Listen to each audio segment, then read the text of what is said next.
We are live. Okay. Hi, everyone. Suprabat, bonjour, goedenavond, good morning, good afternoon, and good evening to all of you wherever you're dialing in from. And welcome to this exclusive live webcast on performance management for hybrid teams. As you all know, we are entering a new era of hybrid workplaces. Now, questions that have been asked a lot lately are, should the old rules of performance management processes and practices still apply? And how do organizations maximize people's performance and engagement in this new scenario? And should the performance management processes themselves change to align this shift? So in this webinar, the spotlight will be on all aspects of managing and executing performance management systems for remote and hybrid teams and how you can learn more about it at the upcoming People Matters BeNext Certification program on performance management for hybrid teams. Now, the format for today's live session will be a Q&A conversation, and we will also be taking questions from the audience. Feel free to introduce yourself in the chat. Let us know during this session which questions you want to ask if we have some time left. Questions that will not be addressed will definitely be asked during one of our live sessions in the program, so don't worry, no questions will go to waste. And please allow me to introduce our speaker for today, Mr. Mark Efron, founder and president of the Talent Strategy Group. Mark works with the world's leading corporations to help them build the quality and depth of their leaders, consulting extensively in Asia, Europe, and the United States. Mark's recent client work includes coaching senior executives, developing corporate leadership strategies, CEO and senior team succession management, and improving the effectiveness of senior teams. Mark also co-authored the Harvard Business Review publishing best-selling book, One Page Talent Management, often called the Talent Management Bible, and companies worldwide apply its discipline of science-based simplicity, accountability, and transparency. Mark's new book from Harvard Business, called 8 Steps to High Performance, is quickly approaching bestseller status as well. Mark founded and published Talent Q magazine and also founded the New Talent Management Network, and he's based in Maine, United States. And if we dig a little deeper into Mark's personal life, we could find out that he practices Muay Thai boxing, which I was told is somewhat like kickboxing, and he's trying to create a fruit orchard in their yard. And they've already planted, he told me, 24 trees, I believe, pear, apple, cherry, and peach. And they can't Very see good. to see how that works out. Mark, thank you so much for joining us. Thank you so much, Cindy. I am thrilled to be here. Good afternoon, good evening, everyone. Very much looking forward to the conversation and to all of your great questions. Great, thanks. Okay, let's dive right into this because we only have 55 minutes and we want to make the most of this. So my first question to you would be, so different studies in the past year showed that most employees want more than just an annual performance management call. So in your opinion, don't we need to manage people in a different way after the pandemic? Yeah, it's a really great question, and it's one that naturally arises after the horrible year that we've all just had. Given everything that's happened, shouldn't we need to manage people differently than we did before? Well, I think there's probably two key points to make. The first one is we weren't managing people particularly well before the crisis. So there was lots of needs built up around how we can manage people better, especially in performance management, setting great goals, coaching people actively, having fair and bias-free reviews. So there was a need for change before the pandemic. But what I would reinforce, and if you know my work, you know I always say start with the science. The science of human behavior has not changed over the past few years in terms of what motivates us, how we work effectively, what engages us, what we look for in a manager. The fundamentals of human behavior still apply. And so even though there are some people saying we have to radically change how we manage people, there isn't really any facts that suggest that people need to be managed in a fundamentally different way. Now, are there opportunities in performance management? Absolutely. Most organizations are not particularly good at setting clear goals. Well, nothing's going to make a performance review worse than not having clear goals set at the beginning of the year. Most managers in most companies, and my clients are all big global organizations, most of them aren't as good at coaching as they should be. So there's still lots of needs out there that existed before the pandemic. The challenge is, let's not throw the proverbial baby out with the bathwater. Just because we've had a bad year doesn't mean that the fundamentals of human behavior have changed. No, absolutely. And I totally agree. We weren't that good before the pandemic. So, but the good news is we can only get better, right? Yeah, absolutely. And the good news is we'll talk about, I'm sure, in response to some of our friends' questions today, is it's not that difficult to do performance management well. It takes effort, it takes discipline, but we know, because of all the great science out there, we know essentially how to do this. Yep, absolutely. And of course, people who are joining today can get to know a lot more on how they need to improve in performance management by joining the program. But can you tell us one main area, just for now, to one main area that most companies need to improve in? What's the worst thing everybody's doing? Sure. Well, in terms of where's the real power in performance management, and if we believe that the point of performance management is actually to elevate performance, and that's a question because there are different ways or different reasons you can implement performance management. But if you believe that the goal is to elevate performance, goal setting is the single most powerful thing that anyone can do to elevate performance. And as simple as that sounds, most companies, most managers are not particularly good at that. The science is unbelievably clear. Bigger goals stretch us to higher performance. It's one of the most soundest psychological principles out there. We respond to more challenge with more effort. But in most organizations, you don't have goals. What you have is a list of 30 things that someone needs to get done during the year. And we all have 30 or 40 or 100 things to get done during the year. We're not denying that. But a goal really should be, what's the big output that you're going to produce? Not, I'm busy, I have 100 things, but why are you doing those 100 things? What's the outcome that's going to come from that? And there is a real opportunity in most organizations to help managers and to help their team members be better at getting to a few big challenging goals. So if I had to pick the one thing, and this is normally the one area I try to emphasize most with my clients, is get goal setting right. Because if you get goal setting right, the rest of the process is so much easier. It's easier to coach if you have a goal that you're coaching against. It's easier to review. If we've agreed at the beginning of the year, what are the few big things that you need to deliver? Yeah, absolutely. And you just mentioned it. You hear that a lot these days. Focus on the outcome, not the process. So what is aren't employees going to work harder to achieve the goals that they set themselves, or do you think they should be set by their managers? Well, let's go back to the science again. It's a great question. And when I was raised in HR, and I'm an old guy, I've been in HR for about 30 years now, we had mantras like you should set 3 regular goals and a stretch goal. Well, if you read the science, it suggests actually every goal should stretch us to our maximum limit, but we can't have 100 goals where we're stretched to our maximum limit. If we get to those few goals, if we say, Cindy's my manager and we agree, hey, here are the few big things I need to get done, that's where the most performance can come. What the science says is it doesn't matter whether my manager sets my goals or I set my goals in terms of the amount of effort I put towards that goal. So our listeners today might naturally conclude, oh, it doesn't matter. But it kind of does. Because if the manager sets the goal rather than the employee, 2 things are likely going to result in a better outcome. First, the manager should hopefully be able to better cascade from above her or him to below her or him. So the linkage in terms of what we're trying to do in the company should flow down more accurately if I'm getting some guidance from my manager. Not my manager's telling me what to do, but my manager's giving me strong guidance. Here's what we're trying to achieve, the level above you. So here's some suggestions for what you should achieve.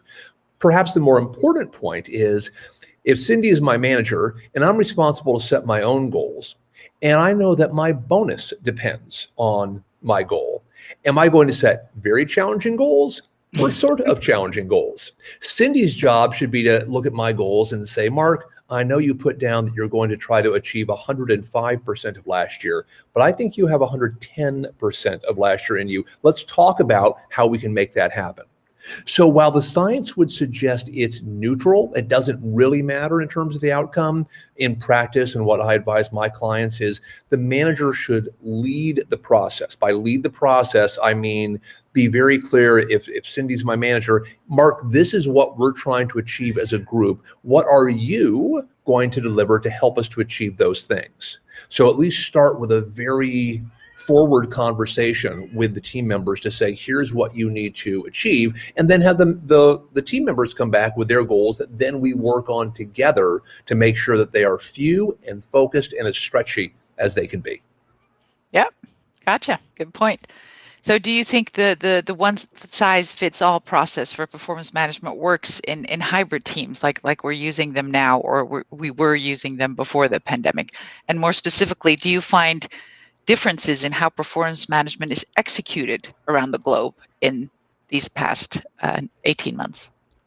Yeah, let's take those as two separate questions. I think if we think about hybrid teams and just the challenge of having some people in the office, some people out of the office, it's not fundamentally different from how a lot of companies were working in the past. If you were traveling, so maybe you were on the road most of the time, and your manager couldn't work with you directly, or your manager, you were in different countries, so you weren't naturally interacting with someone that much. I think the fundamental challenge around being clear about expectations, having frequent enough check-ins, having a review that feels fair, those are still in existence. I think the challenge is that we have even more people, and in some countries still almost everyone, working from home. How do you manage and maintain performance in that environment? The good news is, back to the science, the fundamentals still apply. The question is, well, how do we apply those fundamentals in a way that operates better in that environment? And a lot of it is incumbent on the manager to be more proactive in how she or he manages. If you used to be a more introverted manager, or a manager whose view of the world was, I hire smart people and let them get on with their jobs, you likely will need to turn the dial up a little bit and say, I'm going to be more intentional and more conscious about how often and with what quality I reach out to people. Because what I find, or what I'm hearing from my clients around the globe, is that two things are missing. One is the more formal check-ins. And now formal doesn't mean you type stuff into the system, but just, Cindy, we're going to talk about where you are against goals this year. So I call it a pause conversation. We're going to pause for a moment and actually talk about something. Those formal conversations are oftentimes happening with less frequency. Perhaps more importantly, though, the casual conversations where you and I ran into each other at the coffee machine or at the canteen or the cafeteria, and we said, hey, how's that marketing project going? We had a quick chat, and we got aligned in the course of 60 seconds, but we would have never had that conversation unless we had run into each other at the coffee machine or in the canteen. Those are the conversations that are missing. Those kind of spontaneous conversations that not only help align people, but reinforce relationships. And I think that's probably the key that is missing from the less frequent casual conversations. Is that's how we used to catch up with people. It's like, how's your favorite cricket team doing? Or where's your family going on vacation this year? Those types of conversations that build and reinforce relationships. You're not going to just send somebody an email saying, how's your favorite cricket team doing? It feels like it's a strangely formal thing to do.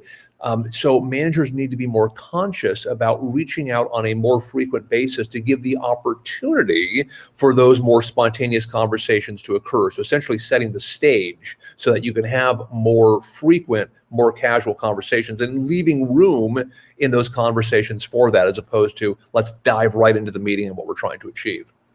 Yeah, so do that a little bit beforehand, and I read somewhere, like, create the spontaneous moments. So enforce them if you have to, but but make sure they're there. Yeah, leave 5 minutes open in a meeting, just to, and not at the end, because then everyone's like, I'm done, let's go. Leave 5 minutes open at the beginning and just encourage small talk and the types of conversations you would have normally had when you walked into a conference room and you're all, pouring yourself a cup of coffee. Yep, absolutely. I remember doing that the first time in my previous job with one of my other managers, and she said, we're going to take 10 minutes to see how everybody's doing. And I was like, what? No, I have too much work to do with it. Let's get this going. Look at the clock. Let's go. Yeah. And after doing that twice, and people getting a chance to open up and share something, one of them had a birthday party from her father who turned 80, and she couldn't go because of COVID. And she was like, how do we do this now? How do we celebrate? And just being able to ventilate a little bit. Yeah. After like two meetings that started like that, you were actually looking forward to being able to just talk to each other like normal humans. Yeah, and I Okay. think that's the key word. It humanizes people. It rehumanizes. If we forgot about people as humans over the past year and got a little more focused on ourselves and our families, I think it rehumanizes others for us. Yeah, absolutely. Okay, so do you know if we will also be going in deeper into simplifying performance management during the program? And can you already give us a little bit of guidance on how HR should or could approach this? Oh, we will spend a lot of time in the program on how do we radically simplify those three big chunks of work: setting goals, coaching, reviewing, and do that. And kind of the way that we do that is, let's start with the brilliant science that's available in our field. There have been so many smart people who have gone before us, done great research, and really laid the foundation for what we know about how people operate at work, what motivates people, what effect does coaching have? How does goals work? What do we think a fair review is? There is so much science. The challenge is that we in HR sometimes like to dress up that science in very complicated or complex terms. And so we're almost like, I use the analogy sometimes, we're almost like engineers who are proud of the circuitry of what they build as opposed to the interface. And what I oftentimes say is, I doubt that you ever walked into an Apple store, asked someone to show you the new iPhone, and they've taken it and then popped it open and showed you the circuitry and said, look at how the circuits are organized. Isn't that cool? Because you don't care. You're glad they put concern into the circuitry. That's a beautiful thing. You just want to tap some buttons. And I think sometimes we're those engineers. It's like, well, here's a competency model and it's 80 pages and it has 3 bullets for every competency and it has 12 layers. Okay, but I just want to grow in my career. What's the easiest way to do that? So a lot of our challenge in HR is, let's get out of our own way. People will think we're very smart if we come to them with a simple solution. And if we start with the science and we allow that to guide us. So for example, on goal setting, things like, we know it doesn't matter who sets the goal, whether it's you or your manager. We know that bigger goals drive bigger results. We know that specific goal setting rather than kind of general encouragement works more than, or works better than general encouragement. There's so much science to guide us that if we don't start adding on bells and whistles to that process, we actually end up with a very simple, very powerful process. A lot of that begins with, start with the business goal in mind. Performance management is a perfect process to apply that to, because performance management does not have an independent right to exist in your company. It's a tool to solve a problem. What's the problem you're trying to solve with that tool? And if we can start with that answer, it's a lot easier to develop a simple process. Oh, we're trying to elevate performance by having everyone know what to do. Okay, great. What's the simplest possible way to have everyone know what they need to do? The answer is not, we're going to have a big cascade process. We need technology. No, the easiest way is, Cindy comes to Mark and we have a conversation. Cindy says, hey, we're trying to sell 30 more widgets this year than we sold last year. What can you do to help us? That's the easiest way to do that. Then the question is there anything else that would add value to that? And we can think and build in that way. But let's start with, what's the easiest possible way to achieve the result that we've just talked about? So we'll talk a lot about how do we radically simplify, and perhaps unintuitively, you get to better outcomes the fewer moving pieces that you have. So when we design a process that has 30 moving parts, each of those parts has to work well for the overall process to work well. If we design a process with 4 moving parts, it's much easier to optimize each of those 4. Yep, gotcha. Okay, I am so looking forward to your masterclass already. I'm looking. I hope everyone's going to sign up, because it's going to be fun. We go very deep on these topics. Wow. Okay. Good. So, next question. There's been a lot of discussion about whether rating people is a good or a bad thing. What's your perspective on rating? Yeah, I think we have spent a lot of time in our field on this question. And the challenge is that whether you rate people or don't rate people has nothing to do with whether you're increasing their performance and increasing the quality of their behaviors. And those are normally the two things that we're trying to do in performance management, is either deliver more and or behave more consistent with what we're looking for in a leader. And we've had so much focus over the past probably 5 years on ratings. Are ratings good things? Are ratings bad things? And we should get rid of ratings, and some companies come back to ratings, that I think we've lost the main point of performance management, which is how do we elevate performance? Our perspective is ratings are tools. If you need that tool, great, use it. If you don't need that tool, great, don't use it. They are not inherently good. They're not inherently evil. You may have heard statements from some consulting firms like, well, when you put people's brains in a scanner and you rate them, the fear center lights up. It's like, this is all, I'll call it quack science. This is not well done research. We know that most people don't like being rated unless they're rated high. If you're rated high, you really enjoy being rated. And so a lot of the noise comes from, well, let's say we're on a 5-point scale. I got a 2 and I'm unhappy about that. Therefore, I'm going to complain about performance management. Well, maybe you earned a 2. Maybe that's a perfectly fair rating. But I think the challenge has been, there's been that noise in the system. And because we in HR have heard 40% of people, maybe the lower 40%, saying, I don't like performance management. We think, oh, well, it must be bad. Rating people is bad. No, rating people isn't bad. Rating people isn't good. If you need to differentiate for whatever reason, rating is just fine. Now, the science or the research has been pretty clear. There's been a decent amount of research. The Corporate Leadership Council, which is now Gartner, did a great study probably 5 years ago now, 4 years ago, comparing organizations that had gotten rid of ratings from those who hadn't.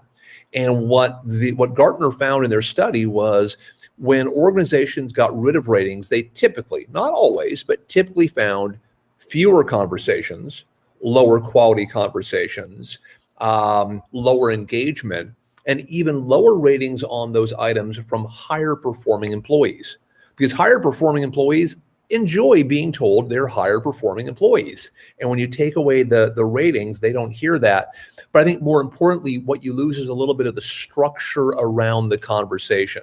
While ratings might have not been, fun to hear, it gives us a kind of a handle to guide that conversation. So personally, I think ratings are helpful. That's a personal opinion. The science is very clear. It doesn't matter. Ratings are simply a way of helping to divide people into categories if you did fairly well, kind of well, or not as well as we would like. And I think it also depends on what the companies use it for, because I've heard of companies that actually say, okay, we have a 1 to 5 rating, but we already know up front that only 2% is going to get the 5, the highest rating, because we had the rating is combined with an increase in salary, and we can't afford more than that. So that makes it obsolete, in my opinion. If you already know there's only going to be that much percentage of 5s, that much percentage of 4s, and you have to fit everybody in there, then it doesn't really make sense anymore. It's not an actual rating anymore for that benefit. Yeah, and part of that goes to, and we'll talk about this in class, what's your company's talent philosophy? Because there are probably 2 big mindsets around performance or around ratings. One is, I'll call it an absolute mentality, meaning if you get it over the finish line, then you win. So call that absolute. A relative talent philosophy would say, no, there's always a top 10%, there's always a bottom 10%. Either one is fine, but you should be conscious and open in your company about what's our talent philosophy.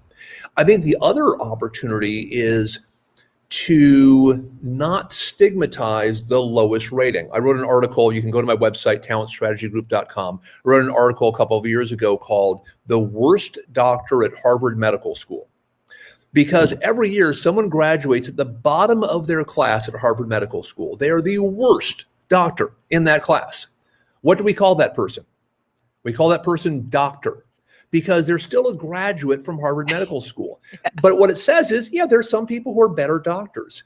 So I think part of the challenge is we put a stigma on people who are in that lowest rating and saying, that's bad, you must be a bad person. Well, no, you might be simply, the lowest ranked of a very good group. And I think the challenge can be that we associate being ranked low with something bad now has to happen because we rated you low. There's no reason something bad has to happen, but it is information that if Cindy is Mark's boss and Cindy comes back and says, look, Mark, you had a pretty good year, but when we look at your peers, they had a better year than you. Let's see what you can do next year to elevate your performance up to where they are. So I think the other opportunity, if you want to continue to use ratings, is use the entire scale, but take the stigma, take the pain, take the shame away from being at that low end. It simply means it wasn't your best year. Not that you're a bad person or you failed in life, just wasn't your best year for any number of reasons. But again, I think companies just need to be more conscious and more transparent. We either use ratings for this reason in this way, or we don't for this reason in this way. Yeah, simplify it. That sounds good. Okay, so we have a lot of questions coming in from the audience. Great. I will just start somewhere. How to neutralize the effect of the pandemic effect on employees struggling for performance reward and fear of losing their job? Ooh, that's a tough one. Yeah, that is a challenging one, and my answer will probably be more surface level than if I had data to think about that one. Obviously, the past year has been challenging for so many people, whether the pandemic has affected you and your family personally, it just simply made work more difficult. And so I think I'd almost step outside of performance management and back to your phrase earlier, Cindy, just be more human in how we're interacting with people. Let's maybe raise the baseline, and it's not maybe as transactional as sometimes we were before the pandemic, get this done now. And it's more, how are things going? What's working well? Any stressors this week? Understand the context that your employees are working in so you can adapt. And maybe they say, you know what, it's a good week. Everybody's happy and healthy and great. Maybe we turn the dial up a little bit this week. Maybe the next week it's, oh man, my mom's sick and I'm worried. Okay, great. We turn the dial down a little bit that week. That we're human enough to understand the context of what's going on with our employees. Again, as much as they want to share, some employees want to share more than others, but that we are more active as managers in understanding what's the environment in which that person has to perform this week. Can I do anything to support that employee in how they're performing? Given the challenges they have, do I want to either turn the dial up or turn the dial down on the performance and the behaviors that I'm asking for? So I would suggest it's less about how we set goals or what we set goals on, and more about what's the context in which people are working. We still want people to deliver, but we want them to deliver and be mentally healthy at the same time, because they're not going to deliver at all if they're not mentally healthy. And so how can we do our part as a leader in just making sure that we understand the challenges and the energy they have available that week? And I say week particularly. It's not let's go for a month and see how Bob's doing. Let's have more frequent check-ins so I'm more conscious of that. Yep, and see if the well-being is intact before we add to that. Okay, Absolutely. Next question. How to maintain efficiency for a hybrid work mode? Efficiency in hybrid work mode. Well, let's talk about that relative to today's topic around performance management. I don't think much needs to change whether I'm working remotely, I'm working at home, I'm working on an airplane in terms of how performance is managed. I think we can still be very efficient in terms of those conversations. I think the key to our earlier conversation is let's make sure we're having the informal conversations with the same frequency that we used to, and setting that up or setting up time to allow that to happen. Because I think we become inefficient if we're not having enough conversations for me to understand if my performance and my behaviors are where Cindy thinks they should be. Then we hit a point of inefficiency where something went off the rails and we need to bring it back onto the rails, and that takes a lot of time and a lot of effort. So if I'm always getting a little bit of guidance, a little bit left, a little bit right, a little bit left, a little bit right, then I'm more likely to to be more efficient or be equally efficient at what I'm delivering as I was before all this mess hit us. Gotcha. Okay. The next question is, how should organizations maintain parity in teams in terms of the performance outputs from employees in a hybrid model, and hence what should be the typical KPIs and the thematrics to measure those KPIs, say for the IT industry in particular? Sure. And maybe let me take an industry agnostic view. The good news around goal setting is goal setting works in every environment, whether you're sitting in the office, you're sitting on an airplane, you're sitting at home. Where most organizations fall down, to our earlier conversation, is in setting a few clear goals for every employee. If everyone has a few clear goals, then the rest of performance management, no matter where you sit, no matter how those teams are working, it should work very well. And even if your entire team is remote, there's really two questions. What are you working on as an individual, and what are you working on that needs to support the team? And as long as you're having ongoing conversations about that, there really shouldn't be anything fundamentally different in how you manage people in hybrid teams or in remote teams than you did before when everyone was in the office. Yeah, I agree. So the next question is, but I think we partially already discussed that. How will performance evaluation and metrics change in working from home or hybrid models?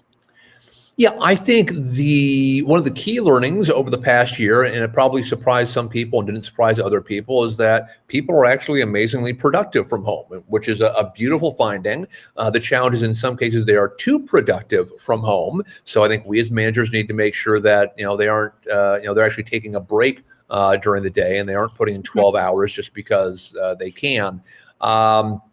So I'm not sure there are going to be fundamental differences. Repeat the question for me, Cindy. In my talking, I completely forgot what the core question was. Don't worry. How will performance evaluation and metrics change in the hybrid models? Yeah. Yeah. So again, back to if we've set clear goals and we have a agreed upon way of evaluating people at the end of the year, it really shouldn't change much. If my job was to produce 30 widgets, and I know I'm supposed to produce 30 widgets, then at the end of the year, the conversation with Cindy is either, Mark, you produced 30, you produce 29, or you produce 31. So the good news about performance management is the fundamentals still apply. And there might be a little bit of difference in how you apply the fundamentals, but there's no reason we need to meaningfully change how we evaluate people just because some people are now in the office and other people are not. Yeah, I agree. The next question, I'm not sure if I'm understanding correctly. It says, how do we manage outcomes versus busy work? So this goes back to goals and metrics. It is, and I think in many organizations in the past, people got rewarded for doing lots of stuff.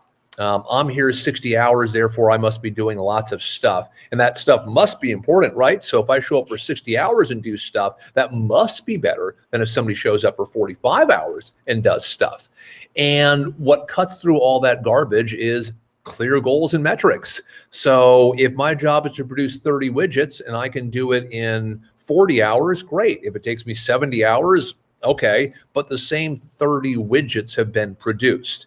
And so if we're focusing on, there's a very clear outcome I need to see, did you get the outcome done? Better than I thought or worse than I thought?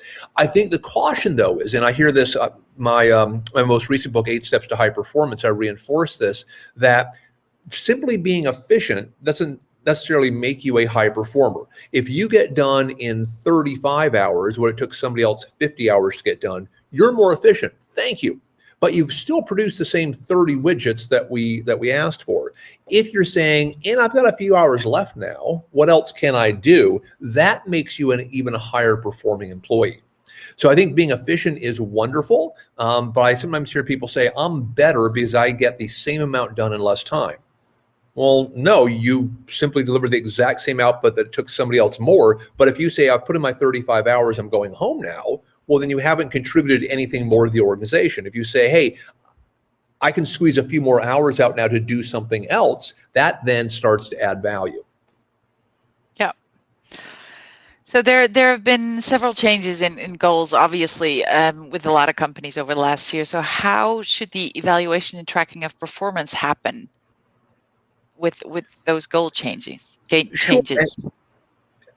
It's a great question. I wrote an article on this last year that really said there are probably three groups of companies. There is one group of companies who was fundamentally disrupted over the past year. If you're in tourism, hospitality, airlines, your life has been fundamentally disrupted. Your revenues are probably down 50 to 75%. In that case, probably all bets are off. Whatever goals were set at the beginning of the year, let's just not worry about those. It might even be week to week. Let's focus on what do you need to achieve this week to keep our business going. So, don't think that you're supposed to be setting goals for 12 months out if you're not sure what 12 months out is going to look like. So for an organization like that, the goals you had, let's just say, those don't apply anymore, but I still need to focus you on something because we know that goals drive effort. So over the next week, over the next month, what do I need you to be working on? Goals also provide certainty. So in an uncertain world, if I'm clear about the few things I need to do, that helps to calm our brains as we go to work every day. So there's one group of companies, horrible year. Let's focus on what needs to happen right now. There's another group of companies who probably had an okay year. Maybe it wasn't their best year, but an okay year. In that case, I think it's worth keeping the goals they had, but looking at, do the metrics need to be adjusted? So if my goal was to sell 100 widgets and 3 of my clients went bankrupt, so the maximum I could possibly sell would be 70 widgets. Okay, let's look at that and say, well, did Mark do the best he could given the constraints in the environment?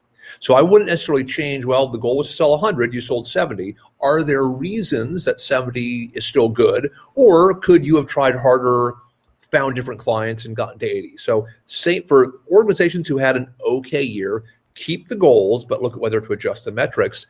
I also have a lot of clients for whom last year was their best year ever.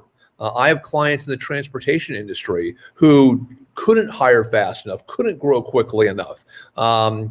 They had a brilliant year. In that case, the question is, well, what should those metrics be? Because just because the market lifted doesn't necessarily mean your bonus should double. I mean, you worked harder, great. Let's reward you a little bit more, but you kind of rode a wave. You didn't create the wave. You rode the wave that came through. So let's be fair. If there was an upside that you didn't deserve, what is that worth? Same thing with if there was a downside that you didn't deserve.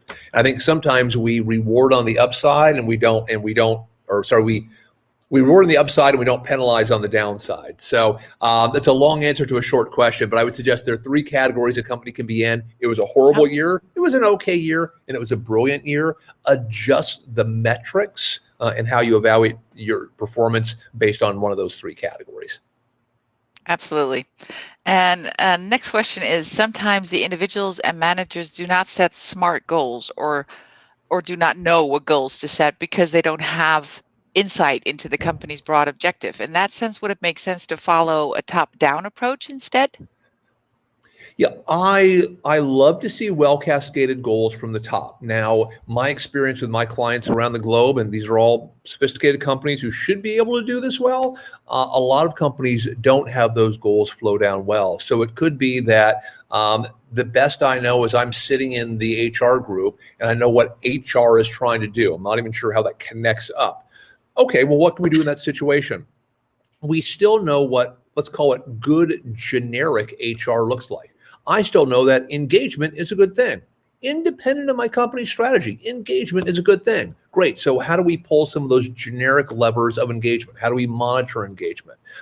We still know that there are some fundamental capabilities that all leaders need to have. Great. Let's create our L&D programs to develop those fundamental capabilities.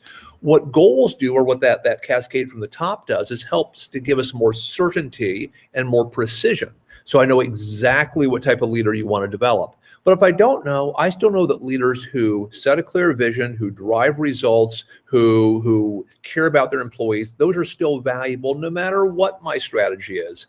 So I would suggest, even if you're not getting clear direction from the top, you can still say, well, within the function that I work in, what do I simply know is a generically good thing to do? Have that be the top of your strategy until you get more clarity from the organization about exactly what do they want you to do. What do they want? Yeah, absolutely. Clarity and simplifying. How do we quantify outcome-based goals for support functions when it is very challenging?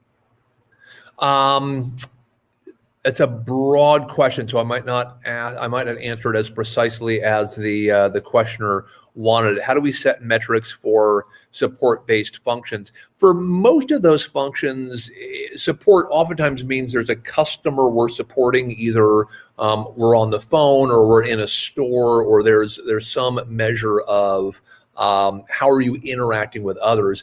In most cases, there's a customer satisfaction measure that's going to be probably one of the key metrics, maybe not the only, but one of the key metrics. If you're in a support role, great. How good of a job did you do in that support? Was it timely? Was it helpful? Did it get to the right resolution? Did you feel valued as somebody who interacted?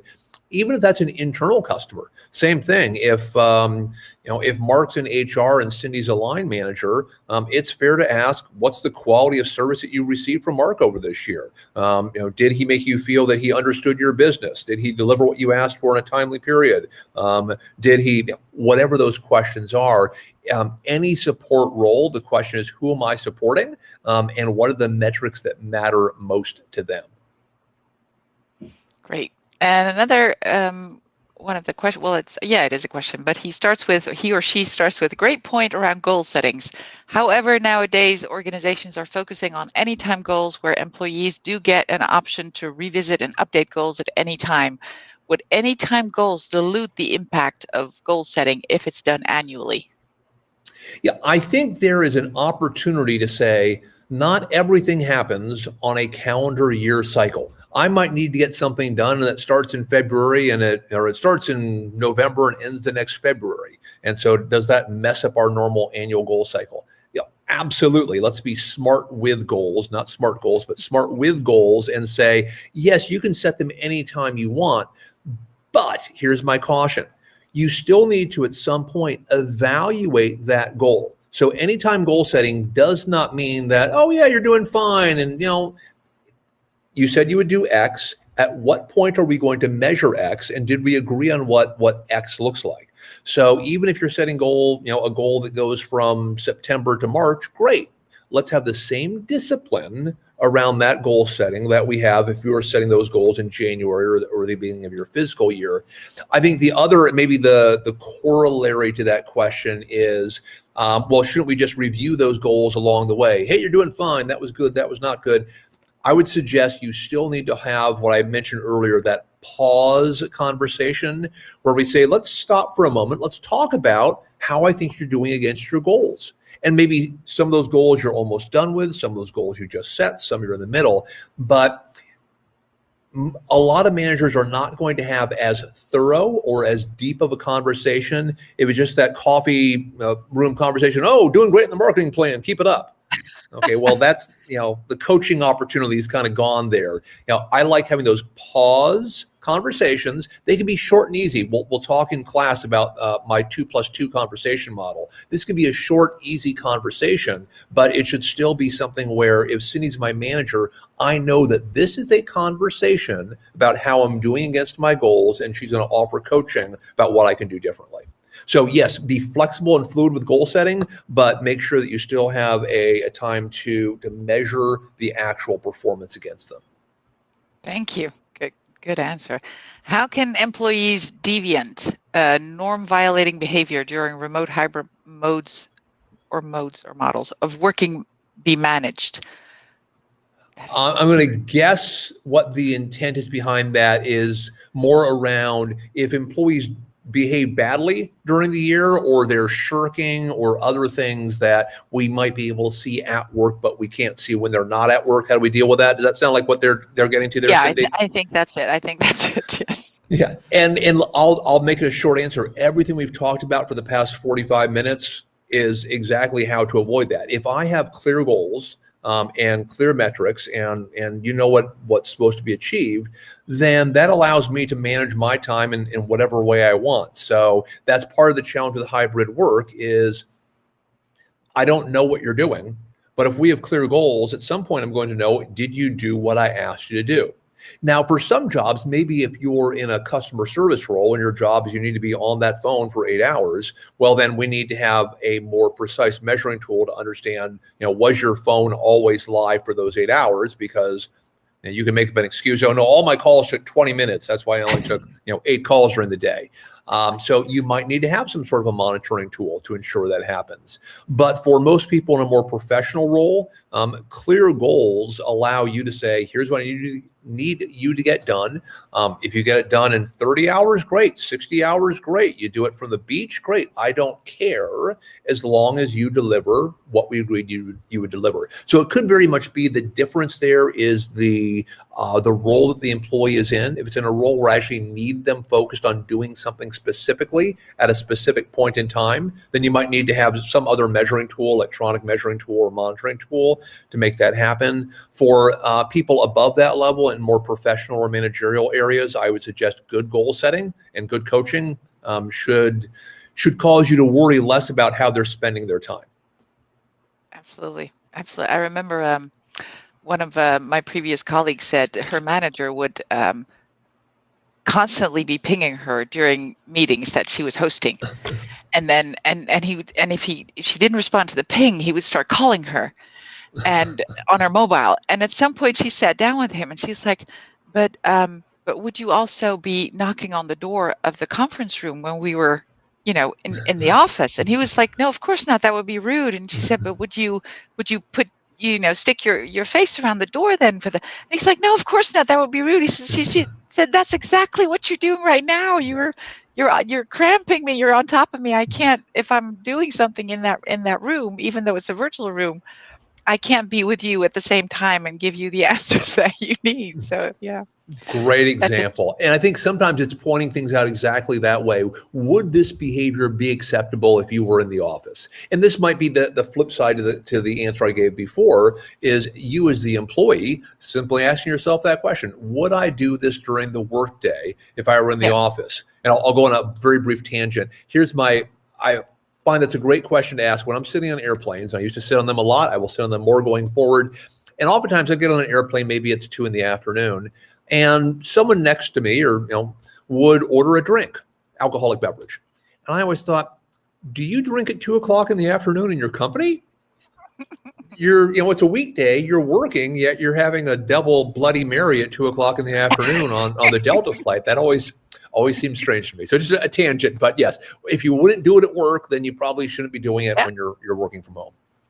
Yeah, and that works both ways, I guess. Okay, so low ratings typically tend to lead to managed attrition. Is that another matter of philosophy? Yes, I think it's a great question, and it goes back to what are the consequences of a low rating? Because if a low rating means you're first on the chopping block when the next downturn happens, then no one is ever going to rate their team members low. If you're on a 5-point scale, everyone's going to be a 3 or above every single year. And that's why I like to be clear about what do ratings mean? What is the consequence? Is it a 1 means you're probably not going to be here very long, or a 1 is, hey, it wasn't your best year. We need to bring you up. Transparency is a beautiful thing around that, because we should be clear. Yeah, if you get a 1, you should be worried. That's not a good thing. Or if you get a 1, we're going to have a conversation about how to get you up. And if you had a 1 the next year, then we'll have a different conversation. But just clarity around, well, what does that mean? Because if we believe differentiation is helpful, but we know that people think that the consequences of differentiating at the low end of the scale are draconian and horrible, well, then we're never going to have people accurately rate, because they're going to be afraid to put people in a category that might lose their job the next year. So I would just say transparency. If you use ratings to fire people, great, be transparent about that, but also recognize you're never going to get accurate ratings at that point. Yeah, I doubt that as well. Okay, so the next one, and we only have a couple more minutes, guys. So, Yeah. This has gone fast. This has Means gone you need to really join our fast. program because we're going to spend even more time digging into all these topics. So I have 4 more questions, and unless any more come in, and I think we might just be able to make that. So how do you think the progress of an employee as per 9-box model, I don't know, I hope you know what that means. I don't know what a 9-box model means. Yep. Should look like? Should we tag it with percentage hike with each box, or is there any other alternative? Okay, what I think they're saying is, given someone's performance and potential, to what extent should that influence how we compensate them or move them? It felt like it was more like compensation, so maybe I'll start there. 9-box, for those of you who don't know what that is, it's simply drawing. I'll do a graphic. This is old school. We're going to draw something, and then we're going to show it on the screen in a very old school way. A 9-box is simply saying potential and performance, and saying we're going to sort people into categories: high, medium, or low performance, okay where you are, or moving up in terms of potential.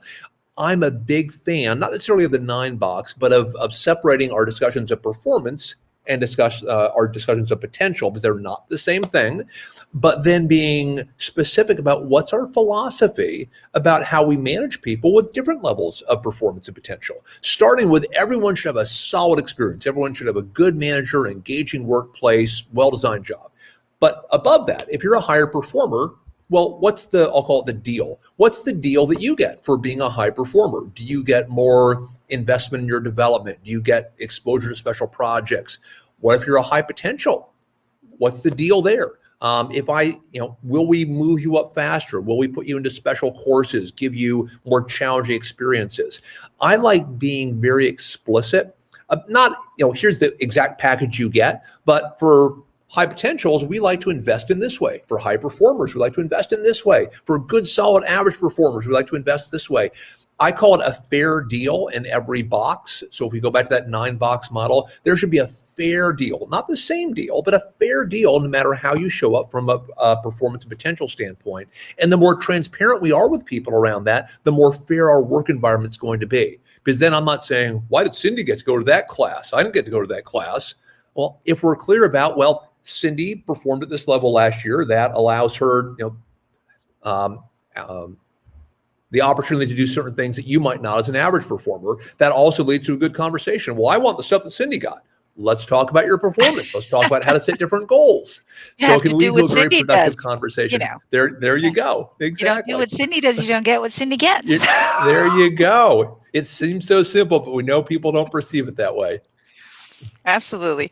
Okay, we're kind of running out of time. We'll do 2 more. How do we distribute rewards, promotions, bonuses, etc., with the new remote performance management? Is it possible that some may get better rewarded than others? And could this, well, then that's the exact same question, right? And the exact same answer. If you want what Cindy's getting, then do what Cindy's doing. There you go. There should be nothing about how we distribute rewards that changes. I mean, if you have clear goals and you have some link between the rewards you get and the goals you achieved, sit at home, sit in the office, sit on an airplane really should not matter. No, if you're doing your job, then absolutely you deserve what's on the other side. Okay, cool. I'm going to ask you a final question, and I want to point out, because I know that there are people joining from LinkedIn. I know there are people joined via YouTube. Any questions that are left unanswered or that we didn't get to, because I have a private chat that pops up questions, but I can't see everything in the chat. We will discuss those. We will take them with us and discuss those during the program, so don't worry, no questions will go to waste. But my final question for Mark right now is, why is it so important in the HR community to rethink performance, and why should everyone who is joining this call right now join the Performance Management for Hybrid Teams program with BeNext? Sure. Well, I think if you want your company to deliver higher performance, and hopefully we all do, because higher performing companies means happier employees, better paid employees, more employees, that contributes to more employment, stronger communities, stronger economies. So I look at companies and organizations as a force for good in the world if they're high performing. And so if we care about all those elements, our communities, families around the globe, we should want more people to be higher performers. That should be driving it. But we should also recognize, to many of the great questions we've heard today, we have an opportunity to improve that in a lot of organizations. And even the fundamentals that I've talked about, setting great goals, coaching more frequently and transparently, having fair and bias-free reviews, most companies aren't that good at yet. And what we're going to talk about in a few weeks in the program is exactly how do you get to a better outcome on each of those, using the science, having incredibly simple but powerful processes, but also what do we need to do as HR leaders? What's our capabilities that we need to build to be even more effective in driving performance in our organization? So I hope you'll all join us, because we're going to go deep into this and be able to answer a lot more of your questions. Yep, it's going to be fun. Thank you so much, Mark, for joining us and for this great conversation. And indeed, this is our chance to empower ourselves, our employees, our companies, to rethink performance management and in this new extended virtual context, and make it even better, and make it, well, better, period, than it was before. Also, this is I think this is it for today. I think we have 3 minutes left for closing. I'm not going to need that much, but I just want to say, if you like this session, you will definitely like the full program, which will start on June 21st, because there's a lot more where this came from, and we know we can give you tools and insights to rethink performance management for your hybrid teams. Mark will also be one of our lighthouse keepers and speakers during the masterclass. I'm so looking forward to that. We have Faridun Dotiwala, I'm sure I'm messing that up. I'm hoping I pronounced that right, as one of our guests for the Power Hour sessions. So please reach out to us if you have any questions, or if you want to sign up for the program.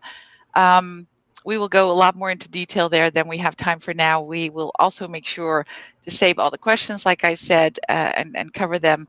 I think one of my dear colleagues will put a link into the chat to sign up for the program. Is that correct, ladies? Heads up somewhere, thumbs, yep.